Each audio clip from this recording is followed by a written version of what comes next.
Hi everyone, my name is Jane and we are here at PC Gamer Weekender 2016 in London. Right now we're gonna watch a gameplay of upcoming game Mountain Blade Bannerlord, and I will ask a few questions to Frank afterwards. Hi, I'm Frank Elliott. We're here at PC Gamer demoing live gameplay from Mountain Blade 2 Bannerlord. Okay, let's jump into what we're actually doing is loading a save game here. We're going to tell you what we're doing and where we're heading with it once we get started with the demo. The first thing we want to do is we want to make ourselves face-to-face with the demo.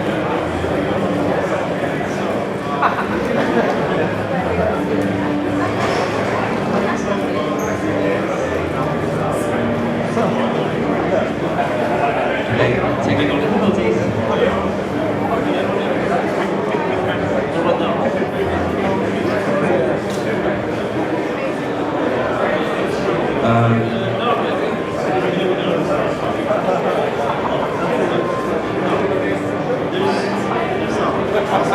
Okay.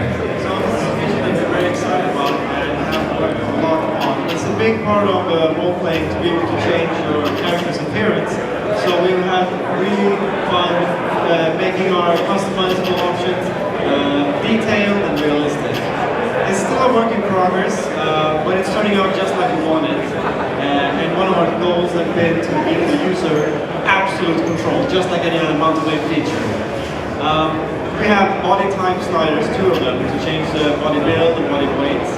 And we also have ability to change our skin color, age, and voice even, which is cool multiplayer. And we also divided up the GUI, and we decided so that we can have quick results by randomizing all, and we can also go into specific parts of the face and randomize them on their own, which is very useful. For example, unique eyes or AQIs. So another thing that is completely new in Bannerlord is animations on the face. It's not fully implemented everywhere in the game yet, but it's all laid out in the engine, so we can support this in conversations and in battle, basically everywhere we want. Of course, we also allow every player to customize their character fully in multiplayer. So you will all have access to this tool, and this is the tool we use to create our unique characters in Calradia as well, and also generated characters. So to demonstrate a little bit of the power we have in this character customization in Bannerlord so far, I've prepared a few faces, and let's go through them. Maybe you can recognize one of them. So just keep going. This guy.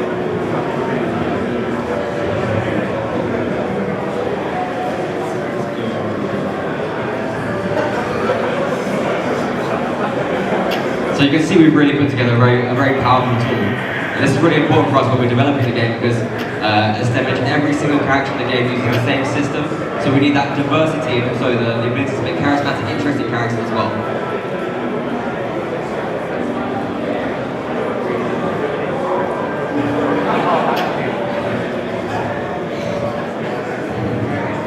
Obviously the animation, again, since it's a generic system, we can animate all the characters in the game, and that's the benefit of using a standardized system for all the characters as well. So Fast and Furious.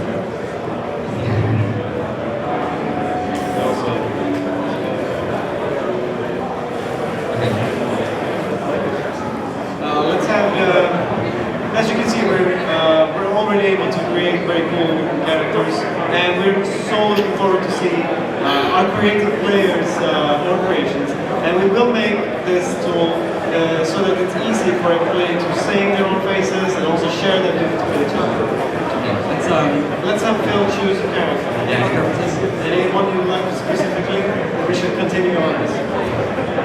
We'll continue with the Star Wars one. Let's go. Okay, cool. Let's jump back into the game. Alright, so now we've got a game face on. I'll take a little bit through what you can see here right now. If we zoom out, this is the overworld map, right? So it's the same as the previous games. We have an overworld map. It's Calradia, but expanded more to the east and to the south. The names on the map represent the different factions, the different settlements and towns, and so they're color-coded by the different kingdoms. Over on the west, we have red, which is Hollandia. It's sort of a Western European inspired faction. They have heavy knights and sort of chivalric like medieval faction there. We're actually at war with them in our current state. We're battling the Southern Empire. So what our plan is to head over to this faction and have a big battle with the Lord, take them out and advance the Southern Empire war. Let's jump back to our character.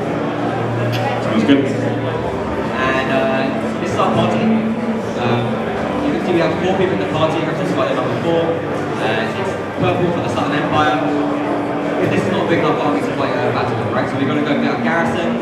It's over in the town of Monticia, just south of this river. The way movement works is, when we click on the map, time progresses, right? So it's simultaneous movement, same for the previous games, and when we stop, time pauses, just same for the previous games.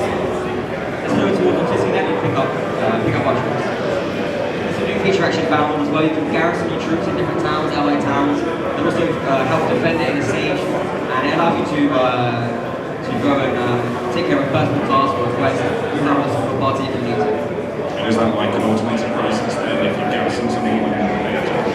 Yeah, if your garrison is in an allied town, they'll join the defense of the siege. Okay, so what we've encountered here is a small party of bandits on our way to Monticia. There's 16 of them, we consider they're looters. We're slightly outnumbered, but 6 looters tend to run around with tattered rags and kitchen knives and that kind of thing. We should be able to take them down. Trusting its ability to do so as well. Okay, so we're going to threaten them and get straight into this fight. We have a bit of information before the battle as well. We can see the details about those troops. We're going to cover that more later in the big battle as well, as it's more to show. Alright, so this is an example of a small battle in the game. And as I mentioned before, it's action, RPG, strategy, and simulation. So essentially what you have in the battles is the action portion of the game. It's still an RPG in the sense that you develop your character, you choose your equipment, weapons, and that sort of thing. But when it comes to the battle, it's very much player skill. You fire an arrow, if that arrow hits, that does damage, doesn't kill your character. It's purely based on what you do as a player. We've got 2 buddies with us, and we've got like a 200 sword, we have a bow and a horse, and we're pretty well equipped. Also, we have a lot of options in the game.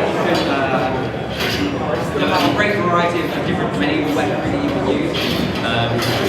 Mounted, and we're a very direct combat system where, you know, taking the previous games but even more advanced. The direction that you can choose in the mount, that's how it's going to be as well. Very much involved. One new rule is no! I got this! Oh no! Take us down! Okay, so our advanced AI right now is basically taking us out. One of our new features is that we have this big 2-handed sword. If we land it right, we can hit multiple opponents. We're getting motion right now. Okay. Yes. Oh, it's a massacre. Just about. We really have to carry our companions right there. They evaporate. Alright. Good job, Seth. Very good. Okay, so before we move on, I mentioned we had the very direct control, so it's still the attacking, we choose the direction. It's very intuitive, but it's also very deep as well. We have players that spend hundreds, thousands of hours even mastering it and connecting their abilities. We get some information on the battle as well. See the battle results. There's lots of focus up here as well. You can see Amazon did okay, but the rest of the companions were completely wiped out. And we really had to carry that battle. Okay, so our enemies were fortunate enough to get knocked out. We can take them prisoner, and it's a life of slavery for them, but we can sell them later. We can also take their some of their weapons. We actually have a crafting piece in as well. Let's grab this. And we're going to go into the crafting. Okay, that's perfect. So we can also take a look at ourselves correctly. That's what just. Okay, so I mentioned that there was a bandit party. What bandits essentially do, the reason that we killed them in the game is because bandits are basically bullets, right? They pick on parties smaller than them. That generally means peasants, farmers, and this was a problem for us because we really need our peasants and farmers to be making the trip from their moving to the towns, selling their goods, and that's what fuels our economy there. You know, as the peasants take their goods to the town, they get manufactured as secondary goods, sold at the marketplace, and we take a cut of those profits. So we really need all the portion of our economy working in a simulation to have enough money to pay the wages of our soldiers and then take on the large battle as well. Yeah, it's a really dynamic process, right? So even if something's interrupted while you're on the ground, while you're doing something else,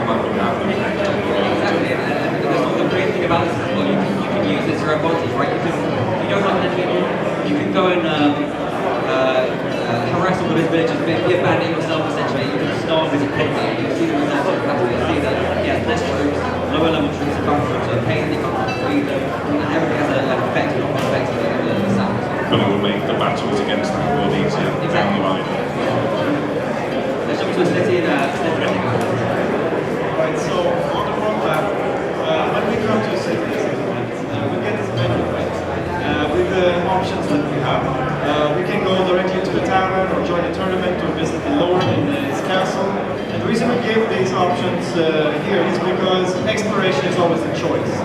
And we do reward this in Bannerlord in different ways. What we're going to do now is we're going to pick up Lord, companion, and a bunch of garrison troops that we left him. And he is in the tavern, you can see here. We also see a bunch of other information about the city, its walls, its garrison, and we're going to enter the tower, and then we're going to check out the marketplace. So one thing that we have been working on a lot and are still working on is atmosphere and detail in the cities and culture. So companions, travelers, and normal townspeople, they can come into towns and they drink, they hang out with each other. And this is an imperial city. So you will see imperial clothes, hairstyles, and architecture all over the place. Even the board games that we have in this tavern which you can play is specific to its culture. And the musicians play imperial music.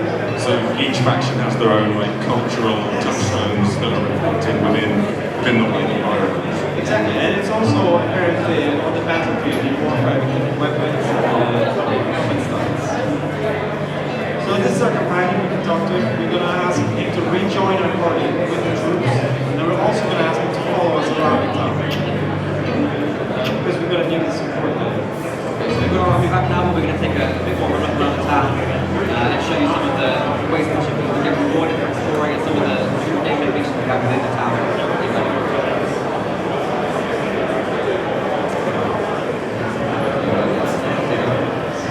Okay, so we have the town and we find ourselves in the marketplace. We're taking a look around the scene, but first we want to get our companion to gather up the rest of our party for the town. So, guys who have worked with before, they're now walking around the town with their own thing. And this companion is going to go find them all, gather them, and bring them to our side. So we'll form up our gang. So one of these is already found a place for us now. And that feeds into the economy, right? As you gather more troops, you've got to deal with the supplies and support the armies that come in. Yeah, we actually now sort of feed them with so this is the marketplace in this town. One of the themes of the game are really unique. So every city has its own town area you can explore. They're all obviously culturally based as well, so there's a lot of variety. It's different parts of the game, from the desert to the tundra. And in the marketplace, of course, we can buy and sell them directly. Here, whatever you want. Is there like a benefit to picking up troops from different cultures? Do they like interact in composition wise? Do they interact in interesting ways? Yeah, of course. I mean, certain faction have I mentioned before, the faction have the Empire faction right now. They sort of their advantage in diversity, so it's sort of good everything. They have some good art as well. They're a great faction in art, especially like this very different stuff. Okay, so what we're going to show now is waiting for the rest of our guys to show up. I think we're going to so they can stop quite far away this So is that in like real time? Is he literally running until the other troops are? What we have here is best stuff. So what we're going to show now is by getting into the back alley, it's a new feature, it's a really impressive feature, it's something we're excited about really well for us. And so we talk about this. So you see that we're confronted by a group of thugs. What they've done here is they've taken over this alley and they're running some sort of criminal activity. We're not going to take anything back from them, so we're going to, what we can do is we can beat them up and make sure that they don't get up. Roll on cannon. That was easy. So now that we cleared this area of thugs, we also get the option to place one of our own companions to guard it from other criminal activity to arise. And we can also, if we place the right behind of the companion, we can start our own criminal activity, which generates some sort of money. Now, we mentioned that this city belongs to the same faction as we belong to, and we have a good relationship with the Lord. So this can, of course, cause a strain in our relationship, but we're going to do it anyway. Why not? So you can see we've taken over the alleyway and all our high men in here. Pretty tough. Okay, so Hannah brings back to Sten and talking about the private enterprise mission we have again. So I mentioned before that in the marketplace you have the variety of sellers. all the toys you find in the marketplace, they're essentially, they represent the town. So all the profits that they make go to the local lord. We also have a Bannerlord private enterprise. So this can be owned by not necessarily the local lord, a different lord in the faction, lord from a different faction. It can be owned by merchants, even the player as well. And so this is, it's a more legitimate way of making money, right? It's a more legitimate enterprise than like crime. There's lots of different enterprises you can take part as well. This one happens to be a blacksmith. We have some things like potters, weavers, armorsmiths, there's a whole bunch of breweries, wineries. This is a blacksmith. What we can do is we can craft weapons here as well. We showed this feature before, but now what we're going to do, first time ever, is make a weapon live on stage. We're going to take it to the battle and use it to Get some landings. cut up some landings. So the way crafting works, it's very Mountain Blade. It's we can take any different part, blade, guard, handle, any part with any other part, and also rewarded for exploring the world as well. So for instance, you might find in the asteroid desert an interesting problem that you like, take it with you, and then when you head to the tundra in the north, find a blade, put that together and make your weapon. It'll just visualize it. Every single weapon has some physical parts, has physical properties, and so you can combine these together in a way which maximizes the different properties of the weapon, right? So you can pick parts which go for maximum reach, maybe high damage, speed, whatever you want to put, or we're just trying to find a balance. In addition, you can scale all these parts as well. You can scale any of these parts as well. So what you basically have is a system which allows you for a tremendous amount of variation. And just like with the visual-based customization, it's a standardized system. So all of the melee weapons in the game also now use this system. It's not just a player weapon. Any weapon you find there is made up of different parts. So what you might do is you might take a Lord prisoner, execute him, take his weapon, and then use that to kill his whole family as well. If you want to do that, you can totally do that in our game. It offers you that kind of freedom of death. Then we can also inspect it, take a good look at the inventory, build a magic custom, see what we can put in the game. Let's make an axe as well. We can give it to one of our companions.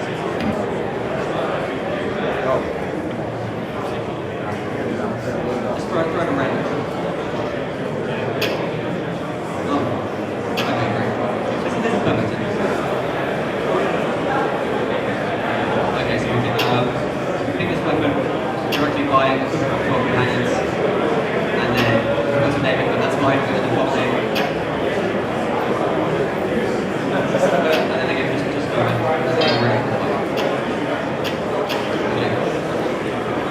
Alright, so now we've got our weapon, we've got our troops, we're going to head out of the town and head towards enemy territory, find a lord, and get into a big battle. Nice. So 65 troops now, that's not bad, but landing are pretty tough, so what we can do here is we can find an allied lord on the way, and we're going to speak to him again to follow us into the battle, right, to get us some extra power, and a better chance of the fight. So this guy Nippon, he's another lord of the same faction. So get him to follow us, and before we do that, you can see in this dialogue option we have a hint of our new feature, which is called influence. How this works is basically a new currency in the game, in addition to money relation. What we can do is we can spend influence to get this guy to follow us. It's a bit of like an IOU, right? So we can gain influence by doing work for our faction, spend it, and we can get some sort of command and get him to follow us and do various tasks and requests. Okay, let's grab him and head to his weapon. So influence, that's faction dependent, right? Yeah. So just while we're traveling over, like, one of the things talking to you previously, you said a lot about the game is trying to make information more easily accessible. Yeah, I assume like down the bottom there, everything's sort of within easy reach and all that. Yeah, right. I mean, the previous game was pretty bare bones when it came to UI and we spent information. So what we've done here is we've presented on the world map extra information about how much food you have, morale, your current goal, troops. Just various useful little just to make it easy to play the game and streamline the whole process of managing your party. So now we head towards Calradia. We're actually going to fight this guy Everett, who's just guarding the corner.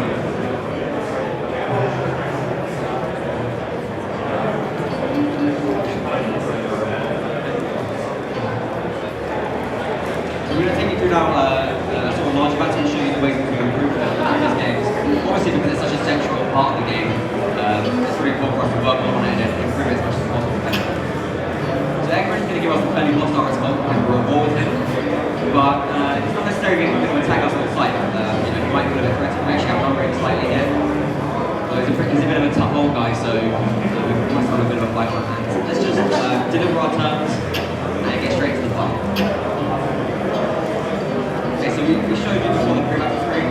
What we get here is a bit of extra information about the parties involved. You can see everyone also we have some larger battles. You can have multiple, does have some boards on either side and get the bigger fights going. Let's just jump in and attack and get into the fight. So all these characters we've met as well, Egbert and everyone, they're all going to be in the fight themselves. Fighting with everyone platform with level up cavalry. Egbert going to be on the other side. So Sten, what's your battle plan there? First I want to see what the enemy is. Should be on this side. Okay.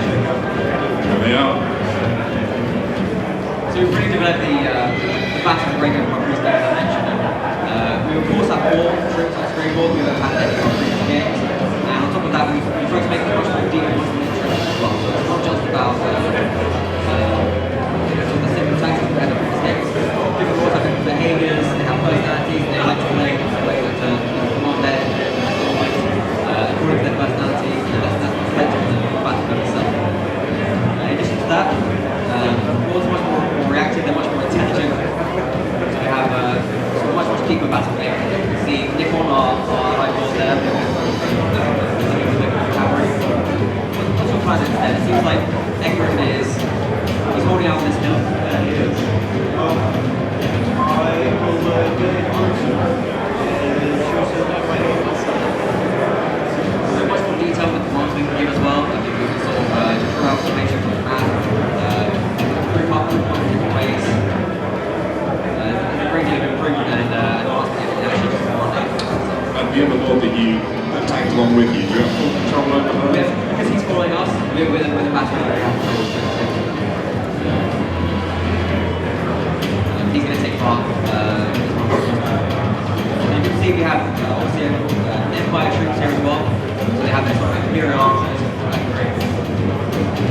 And obviously this mountain blade. We have no kind of godlike fantasy powers.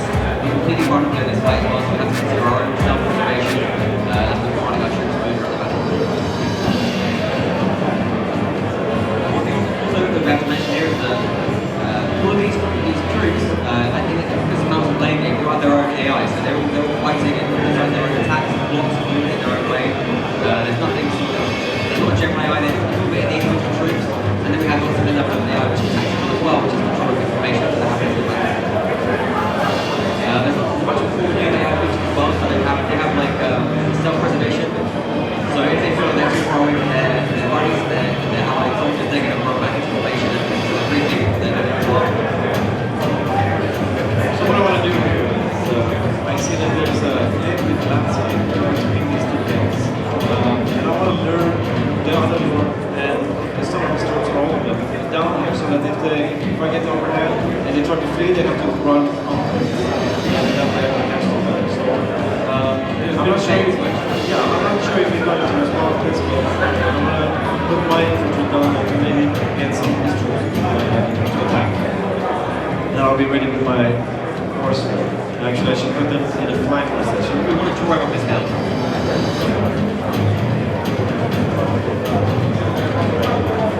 And obviously we have Oh, they're already coming. Egbert's gone for the charge. Oh my god, no. So we're setting up cavalry for the counter charge right now. Egbert has decided that he's going to catch us in the valley while he's weak. He's also our troops with one that we mentioned there as well. So what we're having to do is send our cavalry in, and the fight is obviously now starting to break out. The first march is over, so they're required in the fight. So we can join the battle as well, so if we can maybe try and have some other troops.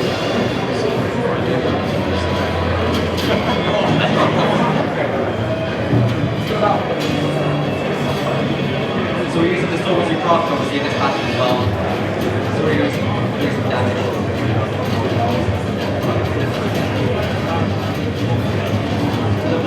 charging pretty strong. We managed to do a pretty good job of taking it down.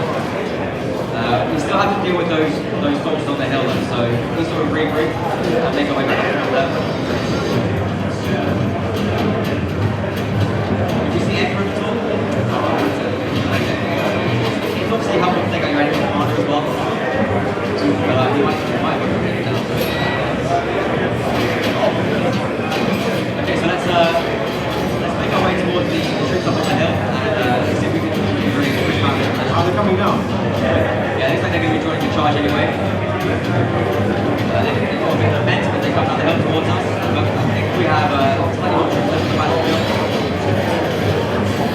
You can still what are you doing? It's still very much mountain blade.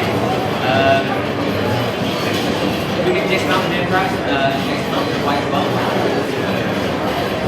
We're going to draw all of our troops right now and the final push. It's just a fresh one. Take out the last left.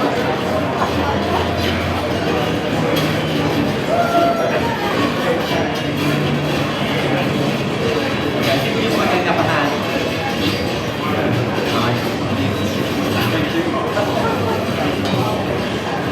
Just popped up there, skill points and stuff, that's still, the whole RPG side is still there. It's not all your skills you can level up.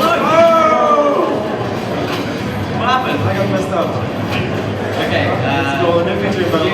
yeah, so when we get taken out, you can no longer forced to sort of go through the simulation, we can watch the fight, but we now can't give any more orders, so we're reliant on our troops to take over the rest of this fight. We can of course finish it quickly and let the simulation play out, but we're also doing some watching now. We get some extra information as well through the actual screen. We can see exactly how the battle's going, so currently we're just about winning. Majority of veterans are always taken down. You can see how much troops are doing there as well in terms of the kills they're getting, how many have run away, how many have been killed. And the fact that we've been taken out will have an effect on their morale. Yeah, of course. Yeah. I think we're doing well enough to see it through though. We've got quite a few troops left. I think it's just a case of taking out the last few. Here we are, yeah. So the quality of our troops is enough to see us through the battle and it's going to advance. Let's start an empire war if they get keep up that, yeah. Great work, guys. Okay, so as we head out now, the boys back through. As I mentioned, we get the extra information there. We can see that our Imperial horsemen did particularly well. How did wounded? yeah, I think we're going to go 1-0. How did our Calradia go? 1-0. We didn't do too well, to be honest, so we can't really criticize. Okay, so let's head out, and once again, we're going to take prisoners. We can upgrade our troops from here as well. Let's just grab a few. Yeah, perfect.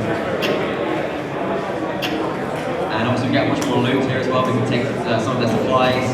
We can equip ourselves directly from this screen.